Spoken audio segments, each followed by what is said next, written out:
ফেনীর 250 শয্যার জেনারেল হাসপাতালে লেবার ওয়ার্ডের অপারেশন থিয়েটার অর্থাৎ ওটিতে রীতিমতো রান্নাঘর বসানো হয়েছে। গোপন ক্যামেরায় ধারণ করা সেই দৃশ্য দেখা যাচ্ছে। 1-2 দিন নয়, প্রায় 2 বছর ধরে ওটির মধ্যে রান্না করা হচ্ছে। অথচ প্রতিদিন এখানে গর্ভবতী নারীদের সিজার অপারেশন হয়। প্রসূতি মায়ের স্বাস্থ্য ঝুঁকি উপেক্ষা করে রান্না তো চলছেই, আবার শোয়ার ঘর হিসেবেও ব্যবহার করা হচ্ছে। দেখে আসা যাক আরও কিছু দৃশ্য।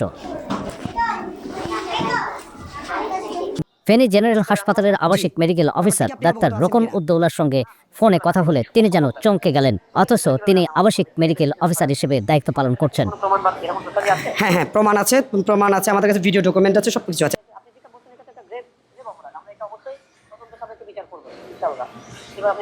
স্থানীয় লোকজন ও রোগীর স্বজনরা ওটিতে রান্নাঘর বানানোর তথ্য শুনে বিস্মিত। ওদের বিরুদ্ধে যে অভিযোগ, আনিত অভিযোগ, ওটির ভিতরে ওনারা রান্না বান্না করতেছেন, এটা তো আসলে মানা যায় না, আর এটা অস্বাস্থ্যকর বিষয়।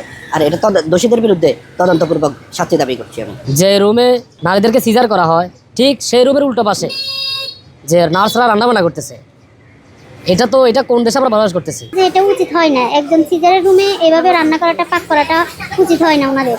ফেনী জেনারেল হাসপাতালের ওটিতে রান্না ও শোয়ার ব্যবস্থা করার সঙ্গে জড়িতদের শাস্তি নিশ্চিত করে যথাযথ স্বাস্থ্যবিধি মেনে চলতে কঠোর উদ্যোগ নেওয়া হবে, এমনটি আশা ফেনীর মানুষের।